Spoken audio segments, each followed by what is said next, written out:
Бид 4 жилийг тамд өнгөрөөлөө. 4 жилийг энэ вирустэй тэмцэхийн хажуугаар хоорондоо тэмцэлдэж өнгөрүүллээ. Энэ бол жинхэнэ сүрэл.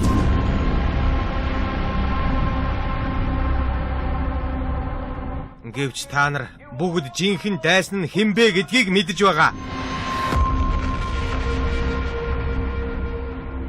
Би Цэзартай ярихыг шаардаж байна.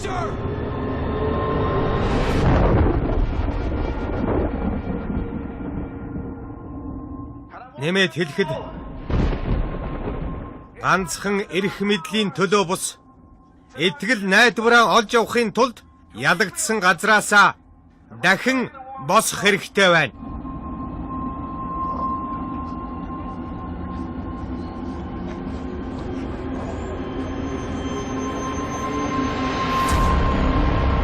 Бичин гаригийн эхлэл.